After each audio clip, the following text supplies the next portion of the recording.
Hi, everybody. Those of you that have attended previous road shows know that we much prefer to do this in person. The energy of the room can't be matched by a Zoom meeting, but cross your fingers. We hope that we will be back in your offices and meeting places next year. The Special Crop Block Grant Program is part of the Farm Bill. Farm Bill is a 5-year program. We are in year 3. So we have 2 more years. So whatever you learn now and write down today and get familiar with today will be useful to you for the next couple years. The one important thing, I call it the deal buster in the live presentations, is compliance. Compliance is very, very important when you want to receive public funds. The idea is they're going to allow public funds to award public funds to those that pay their taxes and do business in a proper manner, and then you are eligible to receive public funds. So because this is so important, we have taken the time to brief you, and that'll be something that Marcy will do. Those of you that have applied before know that the gatekeeper is Marcy. When you send in your proposal, according to state law, we can't look at any of your proposals until the deadline of the Special Crop Block Grant Program passes, which this year is noon, February 12th, Friday. So on noon on February 12th, Marcy will open the inbox for the ADD. It's add.rp@hdoi.gov. That email, and she will print out the emails and she will check for compliance. But I think I'm stealing her thunder right now, so I'm going to turn it over to Marcy. Thank you. Okay, Marcy, if you could unmute and take it over from here. Okay, can you hear me? Yep, we can hear you.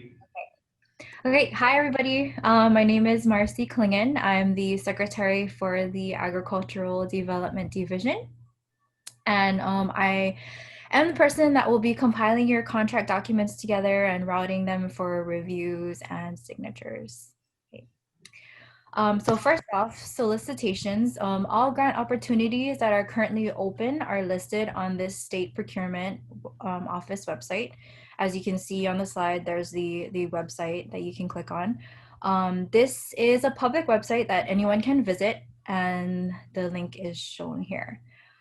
When you get to this website, you will see a search box that says enter keywords. You will type in agriculture, and all agriculture related grants are listed here.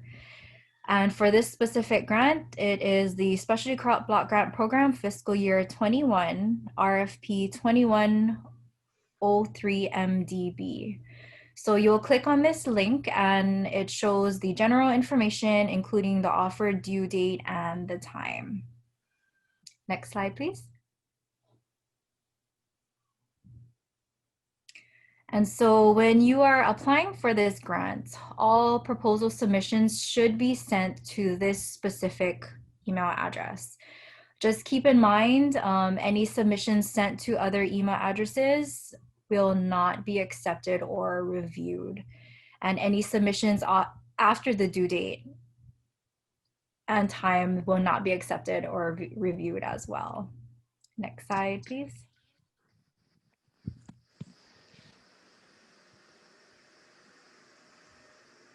And as Sharon mentioned earlier, compliance on the Hawaii Compliance Express website is very important. You need to be compliant at the time of review and award. And this usually is about a week after the due date, I want to say, roughly. And so proposals will not be awarded if your status is not compliant on the Hawaii Compliance Express website. So it's very important to be compliant and to stay compliant. If your proposal gets awarded and funded, it's important to be compliant throughout the whole contract process. For first payment and final payments, you'll need to be compliant here as well. Next slide, please.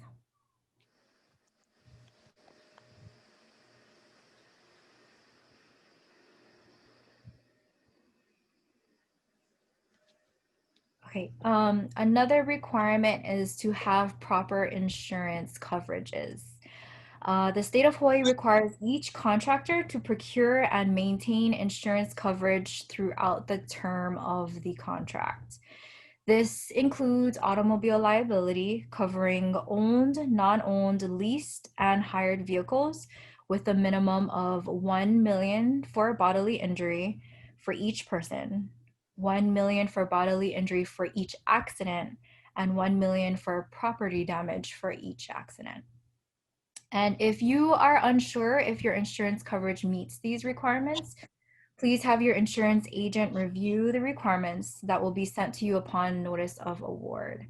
And also, if you have any questions, please feel free to let me know. But as you can see on the slide right here, there's like the special conditions and it lists all the requirements. Um, so it's really very following that insurance. Sorry, I'm gonna interrupt real quick. Could we have all of our participants be on mute, please? That'd be great for our presentation. You can continue, Marcy. Okay, thanks. Next, okay, next slide, please.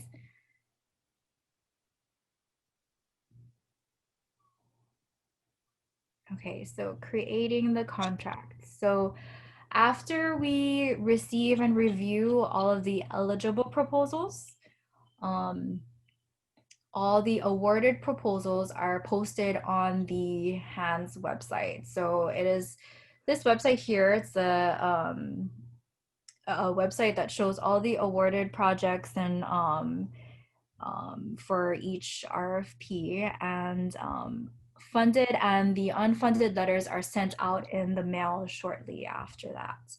And that is when the contract processing begins. And the contract, all of our contracts are reviewed by the fiscal office, the attorney general, the chairperson for our department, and the Department of Accounting and General Services. So it does have a lot of reviews. It does take a while. And next slide, please.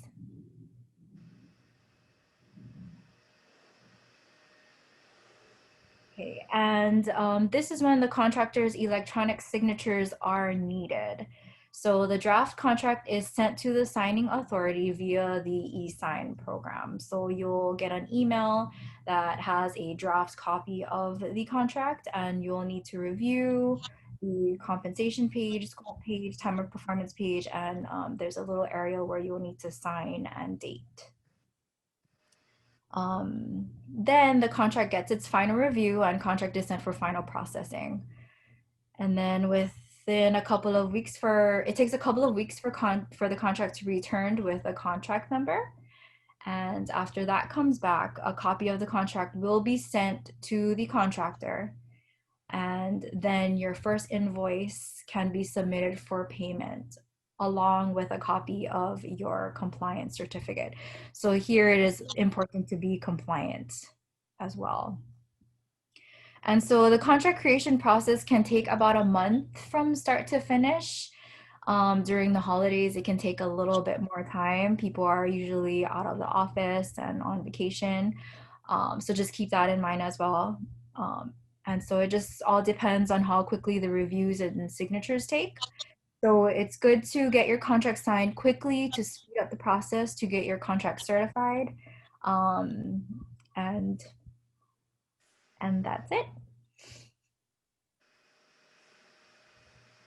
All right, thank you so much, Marcy. So right now we're gonna move on and hear from Sharon. Hi, everybody. Thank you, Marcy. So Marcy's piece was to pretty much take the mystery out of the question, what happens after I submit my proposal? It's kind of like when you put a letter into the slot, you know, what happens to that piece of mail? Well, Marcy has explained all the steps that it goes through, and every one of them is dependent on you. When she sends you the e-sign, if you take a month to sign it, guess what?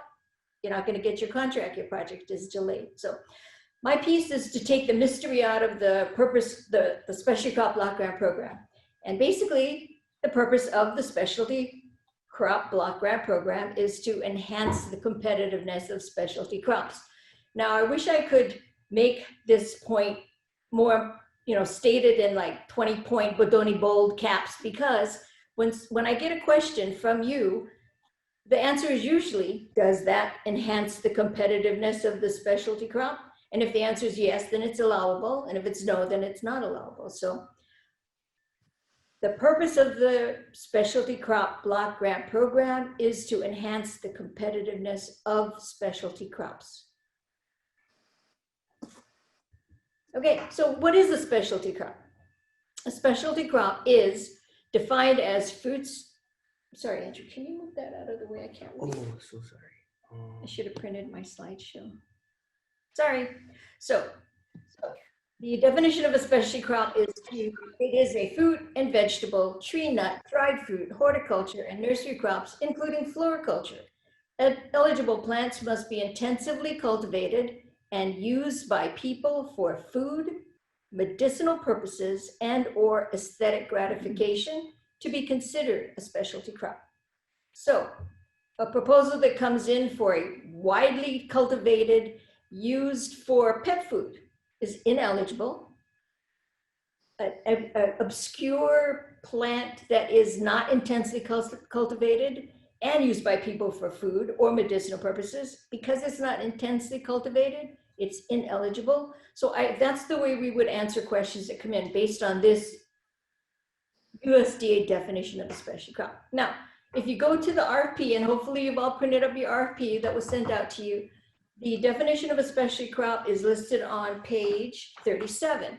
And I'm going to tell you, not all specialty crops are listed. So it's good to call and say, hey, honey is listed as a specialty crop, but are bees a specialty crop? The answer is yes. Bees they enhance the competitiveness of the specialty crop honey, and so they are in fact a specialty crop. The other one is limu. Many organizations and groups are now resurrecting the cultivation of limu. So as I asked the question, the answer is yes, limu is considered a specialty crop because it is intensely cultivated and used by people for food, medicinal purposes, and/or aesthetic gratification. Okay, so on to, please check your page 38, I think it is. Page 37, and check out the list of specialty crops and also the list of ineligible specialty crops. Okay, so you don't really use your specialty crop raw or as it is, but you process it. Well, if you process specialty crops and you want to submit a proposal, processed products shall constitute greater than 50% of the specialty crop by weight, exclusive of added water. The asterisk to this is if you have a specialty crop that is chocolate, your specialty crop would then be a cacao. For those products that are processed products using cacao, your product has to be 70% of the specialty crop by weight, exclusive of added water. It's just something that the USDA has decided. Not sure if the page has changed for you, but the next page is the opening page of our Department of Agriculture, and way on the bottom, you have a feedback tab on the right-hand side. The feedback tab is for you to say, hey, I'm not being served well by this specialty crop block grant program. I think you should do this. And that's your opportunity to let us know.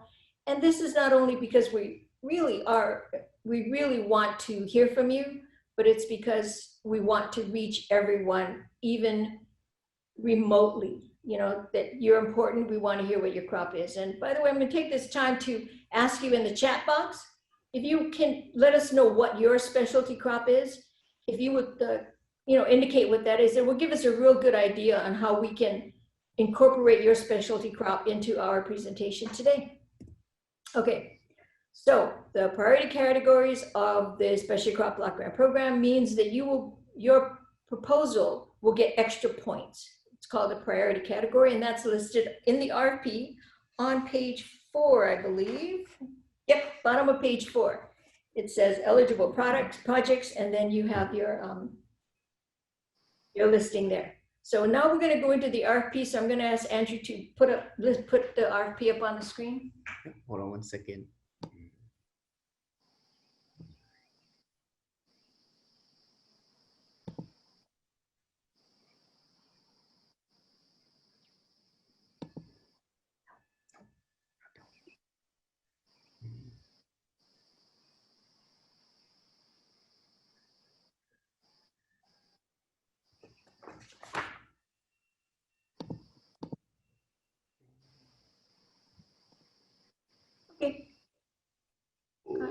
technical difficulty. So sorry. That's okay. So hopefully you all have the RFP in front of you. It was sent out along with the bulletin. Thank you, Andrew. Not at all. So the RFP, let's go to, let's see, the first page of the RFP is basically the disclaimers and the deadline. Notice of award will be in March. Notice of award means that you'll know by March 2021 whether or not your project was selected for an award, and the funding to be available approximately January of 2022. Okay, so you saw the priority categories. The 2 pages that I'm going to indicate, that I'm going to highlight right now from the RFP are the Appendix C, which are outcome measures and associated indicators, and Appendix E, which is the list of eligible and ineligible specialty crops. So those are the 2 that I get questions about a lot. And by the way, we did post these FAQs on the website. So if you have a question, please let us know and we will add it to the FAQs. Okay, going through the RFP. Projects must be completed by June 30th, 2024. Projects must be 24 months in length. One clarification we want to make on this is, in the past, projects that were, 20 months in duration and were completed by a certain date, especially in the year of COVID, had to be amended to allow more time to complete the project. And we were able to do that. But the clarification is that the AG has ruled, if the RFP states that the project has to be 24 months and completed by June 30th, 2024, we can't go beyond that date. So whatever you have done with your project and it needs to go beyond that date, we're going to ask you just to terminate, report on the findings, because we cannot go beyond 24 months and the date of June 30th. Okay, so application process, Marcy said, do not send the application to her, Yukashi, Karen, me, Andrew, has to be sent to that email address. They will not be reviewed if not sent to the email address. Okay, so let's go straight to the project. I want to go deeper into the RFP, but time is of the essence, so we're going to go straight to our proposal template, because really, this is the key.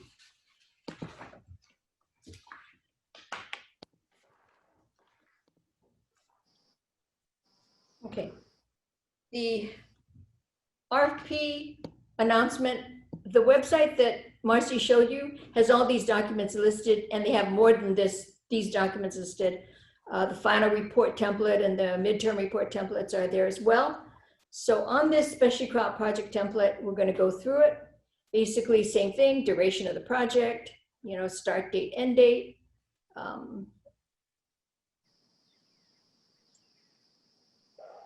Project partner in summary. If you're going to partner with somebody, that's great. It's really wonderful. But make sure, and I'm going to say this more than once, make sure you have a letter from your project partner or your collaborator that says, I am committed to this project. I know my role is this, and with a signature, because there have been cases where we have had a project partner listed and come for contracting time, the partner says, wait a minute, I don't know about this. So we're going to require that you send us some sort of confirmation that you'll get it back. Another request to mute out there. Thank you very much. Okay, project purpose is important. The evaluation panel will look at this as though you're saying to them, the reason for my project is this. And basically, the world would be a better place if we could have this. That's your purpose. The children of Hawaii would be better served if, that's your purpose. So state it, let us know why you even are submitting this. What is your intent? Okay, the next thing is the list of objectives. I can't stress enough. Some proposals come in with objectives. That's great. It's great, but it doesn't make your proposal better. What makes your proposal better is, do your objectives support your purpose? It might take one objective to support your purpose. It might take 2 objectives. In my opinion, it doesn't take 8. If it takes 8 objectives to support your purpose is too broad. It has to be more targeted. I'm going to increase the production of spices in Hawaii. Objective 1, bring more spices in. Very clear. 8 objectives, and I'll tell you why 8 objectives doesn't serve you well either, is because for every objective, you're going to need an outcome and an indicator. So if you go to page 28 of your RFP, there are 8 outcomes, and there's an indicator listed for each outcome. So if you have 8 objectives, you're going to need at least 8 outcomes for each objective. I'm sorry, at least 1 outcome for each objective. And then you're going to need at least 1 indicator for each outcome. So in the end, you're really working hard. And I'm not saying I'm not promoting hard work, but you get my message. Sometimes a project can be fulfilled with 1 major, important, direct purpose, 1 serious objective, 1 outcome, and 1 indicator. And the world is a better place for it. You know, I'm not saying, don't get me wrong, I'm not saying don't submit 8 objectives, don't submit 8 outcomes or 8 indicators, if that makes your project better, if that meets the purpose of your project. But it just makes a lot of work for you. And whether it's Karen or Yukashi or myself that reviews your proposal, we're going to say, hey, you forgot to report on objective 8, outcome 7. You know, it's going to be that kind of a process, and it's kind of tiring to go through all that. Rewarding, but tiring. Okay, so look at the project beneficiaries. It says estimate the number of project beneficiaries. They're looking for, the USDA, are looking for a number. And by the way, any proposal not submitted on this project template will not be reviewed. This is the USDA template. They're not going to review it if we send it in on another format. So we're going to say you must use this format, okay? So it's a number. We have had some proposals that come in with the project beneficiaries as all the citizens of Hawaii that eat local food. Is that a number? No, no. So clearly state the number of beneficiaries, and why? Because the USD collects these beneficiaries so that at the end of the grant year, they can say, this program fiscal year 21 benefited 300 million people, that kind of thing. So we have to provide a number, you have to provide a number, so we can provide a number, and the program can survive. Okay, so if you've had a previous project, this part is important, fill it in. We're going to go now to the expected measurable outcomes. So for each of your objectives, you're going to need an outcome. So let's say, I'm going to use the same one I used last year. Introduce more, enhance the competitiveness of spices in Hawaii. Increase production of spices in Hawaii. That's my objective. So my outcome, I would say, outcome 3, enhance the competitiveness of specialty crops through increased access, because what I'm going to do is I'm going to be distributing spices all over the state, spice plants, whether it's seeds or plantings or some sort of a germplasm. Okay, so I've chosen outcome 3. So for the indicator, you have to go to page 28 of your RFP, go to indicator outcome 3, and choose one of those indicators. And the indicator I'm going to choose is number 3. No, I'm going to choose number 2. Of the 100 number of individuals reached, A, the number that gained knowledge on how to access specialty crops, 95. So the objective was to increase production of spices. The outcome is to increase access and awareness, and the indicator is the number of people that were reached by my project. And ta-da, that's your proposal for that. A lot of the questions that we get for this project is regarding the budget. Now the budget it's very well explained in the RFP, and I want to make a clarification that there is no indirect charges for this specialty crop block grant program. Indirect charges are not allowed. The big question, the controversy comes to what's a supply, what's an equipment? Equipment is anything that has a retail, equipment is anything that has a retail value per piece of $5,000 or more. So you want to buy plant boxes, you want to buy tillers, you want to buy shovels, chainsaws, each individual piece is less than $5,000, what those are should be in supplies. Those should be in your supplies category. The difference also between an equipment and a supply is that an equipment, $5,000 value or more, that piece of equipment belongs to the state. It does not belong to you. So during the course of the project, you have to insure it. You have to show that it's properly maintained. You have to keep it safe. You have to have training for your staff that they can learn how to use this piece of equipment. And once your project is over, the equipment becomes the possession of the state. We'll ask anyone in our department, hey, does anybody need, a chainsaw? And if somebody needs a chainsaw, we'll give it to them for their project, but it's within state government. If nobody in the department needs it, then it goes into fair market value. If value is less than $5,000, then we ask you to buy it. Give us a fair price, and the project manager can then purchase it.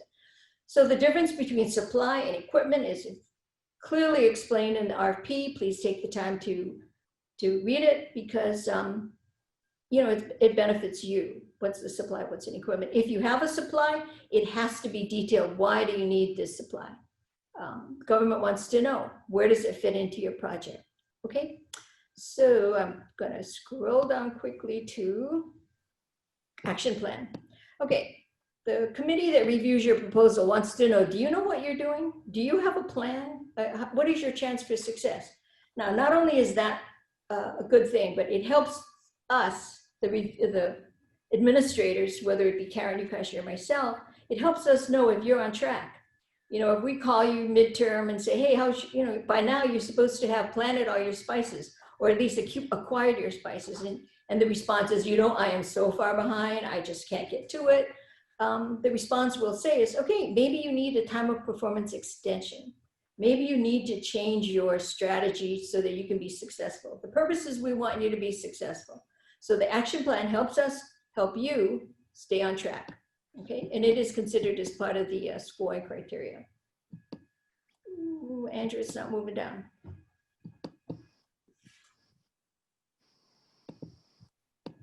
Okay, thank you. Keep going, keep going, keep going. Okay. What's the difference between personnel and contractor? Personnel is somebody that's on your payroll. You pay them. Your personnel. Contractor is somebody that you hire, that you don't pay. They don't show up to work every day. They're not part of your staff. They are a contractor. They're working a fee for service. So that's the difference in the budget between a personnel and a contractor. If you're having a convention and you're renting hotel space, convention center space, you're hiring a contractor. So that's anything you have a contract for. I want this work done. That's it.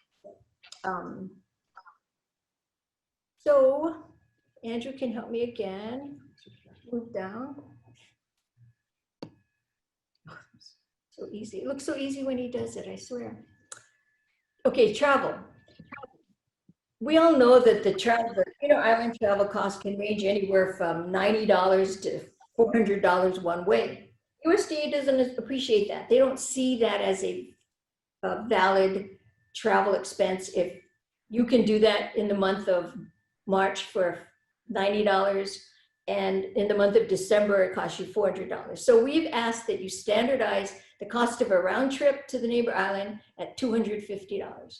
So everybody, you can say, but my trip is to Lanai. I know it's going to be more money. Okay, fine, write it down, but you have to really detail your explanation. Why are you charging this much for your travel? You have to convince us, because we have to convince them. Okay, important details are important like that. Not working for me. Okay, keep going, keep going, keep going. Okay, I want to get to the part about income, and it's at the very bottom. Okay, so is it bad to have income? No, it's fine to have income. So if you're going to charge a registration fee for your workshop, or you're going to charge a fee to come and do your sampling, that's fine. But during the time of your performance of your contract, all income is reinvested into the project. Okay, so once you have your final report submitted, it's been approved, you got your final check, you're no longer under obligation to the contract, Whatever income you make is yours. You can, if your project was to create a new type of jerky, and I'm sorry, no animal proteins, by the way. If your project was to create fruit leather, a new kind of fruit leather from jackfruit. I have a friend out there, Ken Love, he thinks jackfruit's gonna save the world. So if your project is that, during the course of the project, all your sales have to be reinvested into the project. But once you're done, let's say you bought a small little $3,000 solar unit to dehydrate. All that income the solar hydrator is yours, and the income is yours after the project is done. It's kind of like your taxes. The biggest crime you can do in your taxes is to hide income, right? But once you're done with this project, all the income is yours. Okay, so data, I didn't mention data collection, but we just went through a cycle of reporting. And we had a previous reviewer, and that reviewer was keen on getting all the information on how did you collect the data that proves you met your indicator, that supported your outcome, that proved you met your objective. The data collection is the source. How did you collect this data? Because this data shows that you met your objectives. Okay, so the reviewer we had last year really was keen on data collection. How did they do it? Was it sign-in sheets? Was it a daily monitoring? Was it, weather reports? How did you collect your data? Then we have a new reviewer this year. Guess what?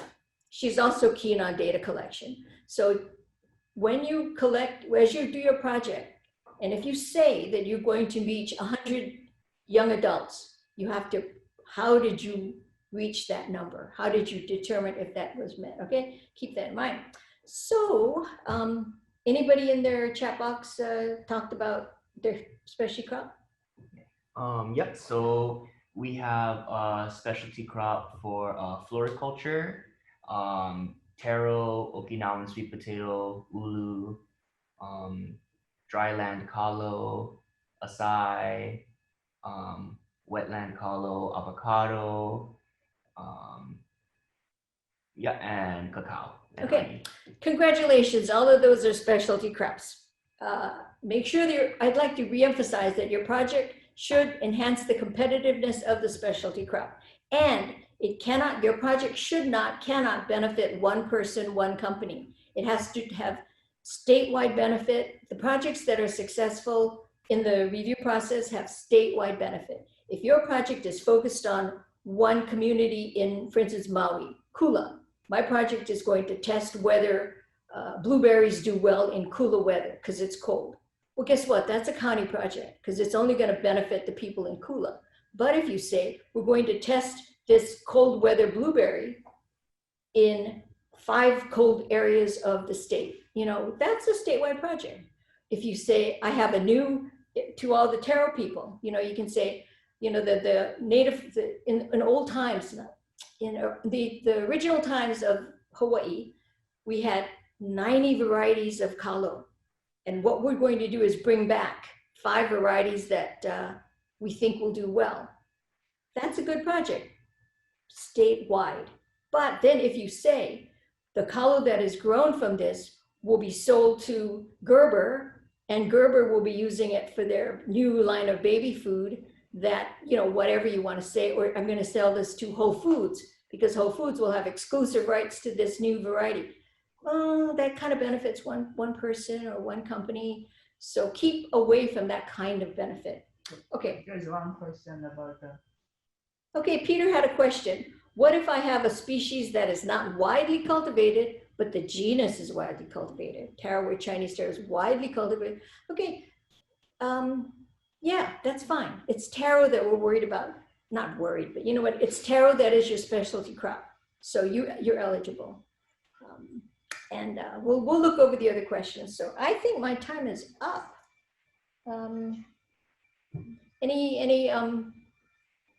Any other questions out there? One more.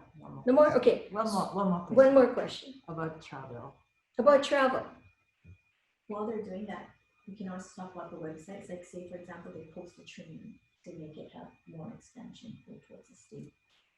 Maybe that was another strategy. Oh, Oh, yeah. The other way to make it statewide benefit, Karen reminded me that if you have a conference and you talk about your project and it's Zoomed or it's loaded up to YouTube, that has statewide benefit. That has benefit to other than just the conference. You can put it on your website. I'm going to call out Hawaii Floriculture and Nursery. Eric Tanoe and his group, Judy Schilling is their grant administrator. They have fabulous, wonderful workshops on how to use local flowers to create for events, especially weddings. They take the time to get a quality videographer, and they post these workshops on their website. You know, I think the last report that I read, it's been viewed many, many times worldwide. So that kind of way is a way to get a cooler project, you know, with wide benefit. So that would be considered in terms of the, okay, the second question. Oh, it was about the airfare. Oh, So, yeah, there you go. sorry, thank you. Page 34 of the RFP says the round trip airfare should be estimated at 200. I just heard 250. Will you please confirm which amount he was? Sorry, prices have gone up. We're gonna go with, well, how's this? We'll go with 250, okay?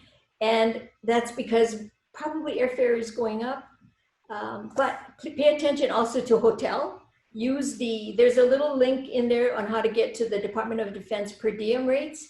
Use those numbers because you'd be surprised. They're saying that you can get a hotel room in Maui for like $190 a night. Guess what? You got to use that number. Or if you don't use that number, you have to explain why you're not using that number. Rent-a-cars are usually, you know, include gas, include mileage for rent-a-cars. But they do want a standard all across the state. We're not Oklahoma, you know, you can't just drive from point to point. Okay, Another question. another question came in Right here. Can you see? Yeah, I can. in the chat box. Oh, Hey, I saw Ethan's on the call. Okay, one question, can attending conferences Yes, be be covered? covered. Oh, attending conferences. Okay, I told you this was gonna happen. Does that enhance the competitiveness of the specialty?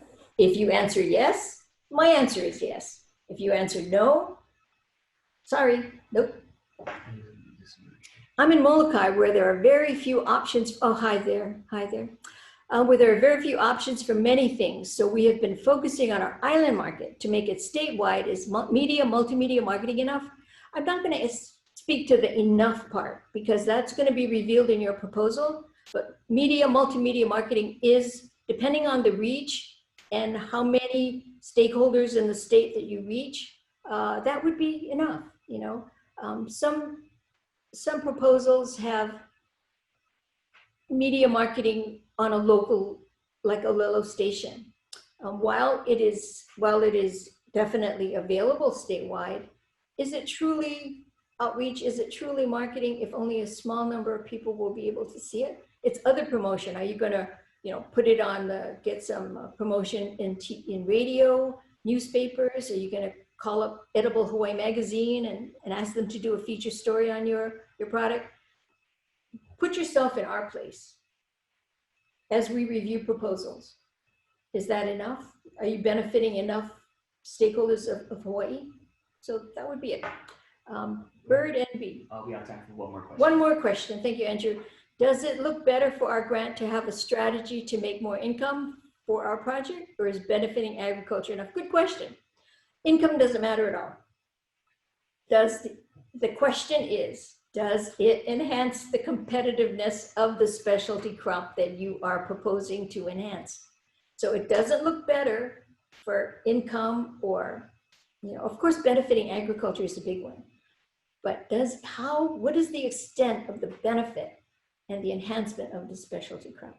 Okay, so thank you, everybody. Stay tuned. We will add some questions to our FAQs, and thank you so much for attending, and we hope to see you in person next year. Okay. Okay, all right, everyone. You're still allowed to type questions into the chat. We're going to get those questions, and then we're going to email the answer to you after. Before we go on break, I just wanted to let everyone know